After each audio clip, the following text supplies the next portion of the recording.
As I said earlier, I heard a bunch of bellbirds down there in a canopy. It's just that the canopy is so thick, I can't see them. Also because of the angle of the sun, I wasn't able to see them. But they're there, they're definitely there. And it's the unmistakable call of the three-wattled bellbird. Not the loudest bird in the world, but among the 3 or 4 loudest, maybe the 4th loudest bird in the world. As far as decibels, the three-wattled bellbird. It's right up there. And there are several specimens, I'm sure of it. I heard some more chirping around here. I saw the birds, but these are maybe the tanager family, as far as I was able to establish. So yeah, so I'm continuing along this path right now. It's actually a bit treacherous, it's muddy and it's still quite slippery, so I have to be extremely careful here because we are on a slope. And yeah, this is one of the paths in the woods in Selva Negra.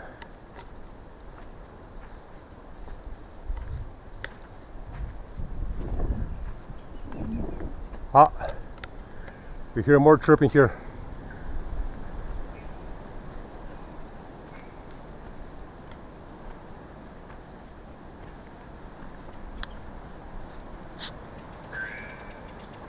Here it is.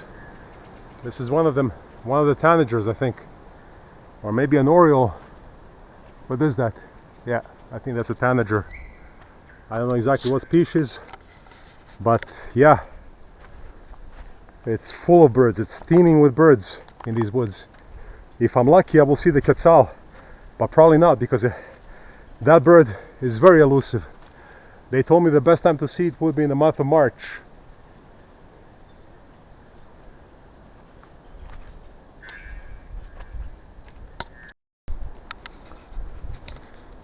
I'm continuing my walk on these paths, forest paths, here in Selva Negra. Here we have apparently an extremely difficult path. It says sendero difícil, difficult path, solo para expertos. Only for experts. It's called canal, sendero canal. I'm not going to attempt that because the terrain is extremely muddy now. So the slopes might be slippery. This here is Sendero Romantico. That's where you take your significant other and you walk through the woods, right? But yeah, if you come walking here after rain, I would recommend to watch your step, to watch every single step, because it's so easy to slip and fall. But it's definitely worth it to visit this place, because like I said, you're going to hear the three-wattled bellbird. You might even see the quetzal if you come in the month of March. I'm just, I'm kind of disappointed that I wasn't able to see the bellbird. It was so high up in the canopy that not only was I not able to record it, but I wasn't able to see it either. But it's definitely out there. I can still hear them. They are there.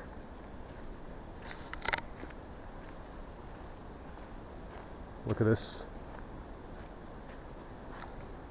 Look at this tree stump that was just overtaken by something, maybe remnants of a strangler fig, or who knows. That's how it is in the forest here. When something dies, or even before it dies, other plants will attach themselves on that tree, on that plant, and they will be a parasite. They will basically suck the nutrients out of the still living tree. Those are the bromeliads, the strangler figs, and many other species. This forest is absolutely teeming with plant variety, animal variety. Look at these berries.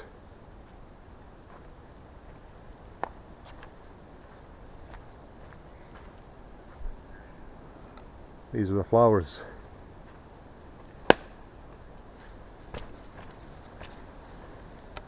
Absolutely unbelievable.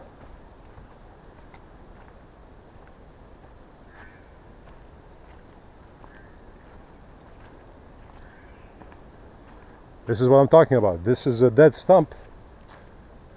And as you can see, the bromeliad is growing on it. It's thriving. Not only one, but several of them. Look at the small one here. We have this. We have that, which kind of looks like a pineapple plant, but it's not.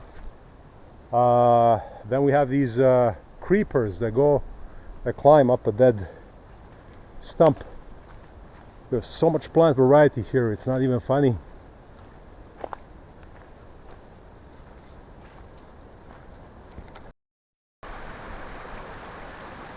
I have arrived at a creek, at the Jungle Creek. There's a little bridge that goes against the river, that Jungle Creek. But just look at the vegetation here. This is taro. They have taro growing in the wild here in the creek. Look at this plant. I have no idea what this is. Such a stunning specimen. So much plant variety.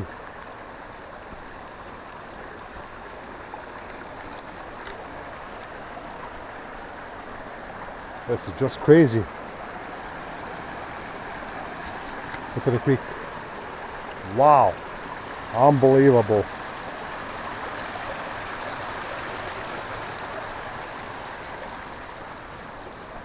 There's the taro plant again. And another bridge. There's no water here though. But yeah. Yeah, it's a beautiful walking path. Oh, what's this? What plant is this? Look at this. What is that?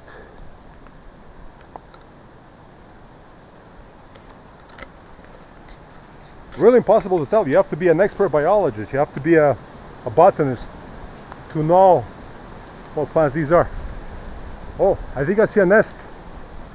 This might be an Oropendula nest that's busted obviously, but at some point an Oropendula made a nest there. That's pretty low. I'm surprised.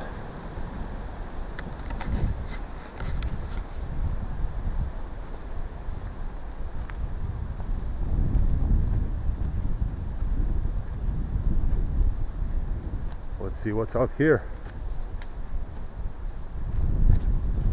Ah, it's a fork. It's a fork in the road. Look at that. I see some small birds here. I hear them and I see them, but I have no clue what species these are. I don't know if they can be seen on the video, but they're there. They're there. They look, it's something in the passerine family, in my non-expert opinion. And I heard a howler monkey down there. I think I even recorded the sound of a howler monkey on the video.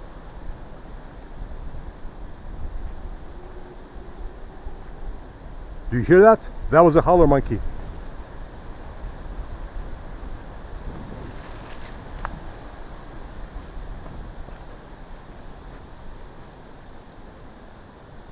They're far though. But we've seen the howler monkey on Mombacho volcano.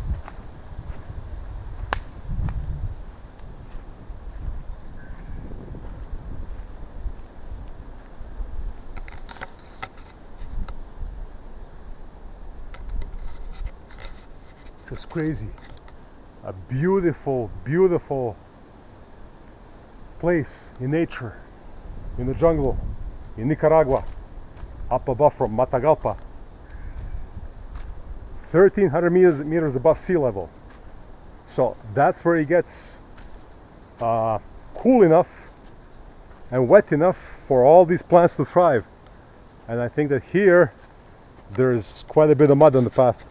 So I'll have to see if I can avoid this, because if not, I'll just sink in the mud. I don't have boots. There we go. Amazing. Awesome stuff.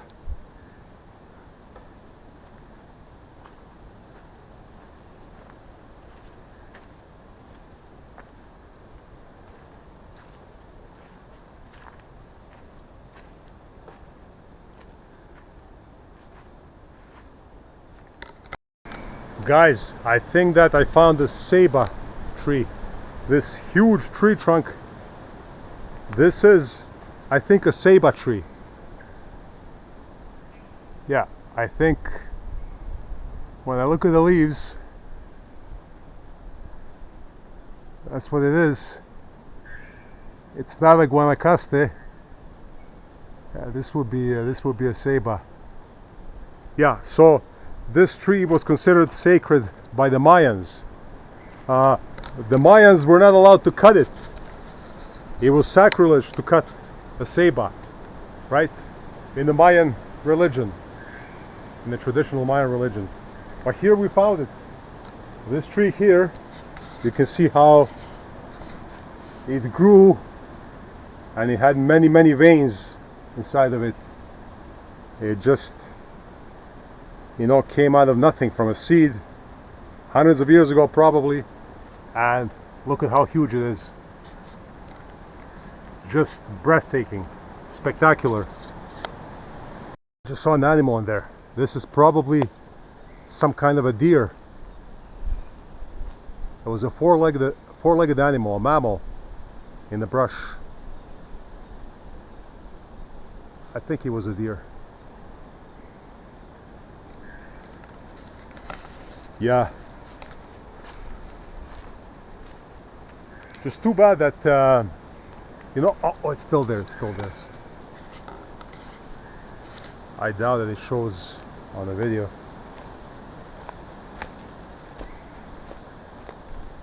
Has to be a deer because there aren't tapirs around here.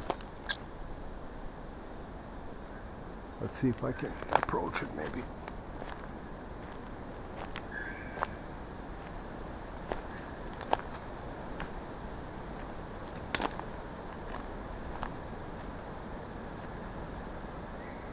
No, I think it took off.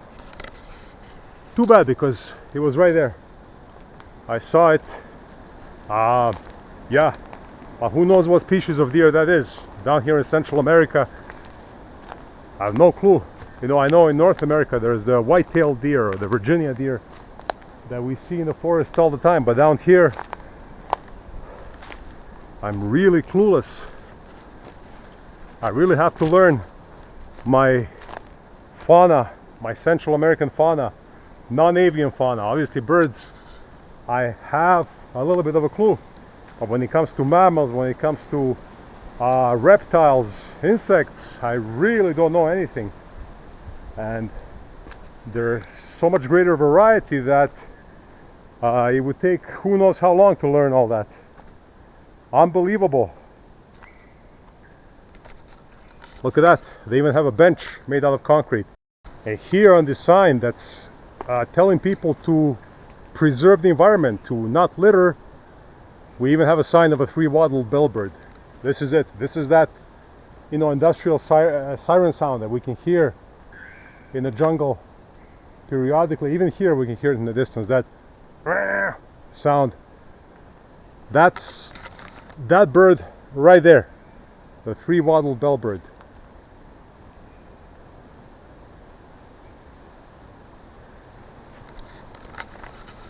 Incredible stuff. This is just awesome. So now I'm just gonna come out here on path number 4. That should be right here. The path is called Atajo. Atajo, as we see right here. That's I think one of the simplest paths. So the exit and the chapel should be somewhere down there.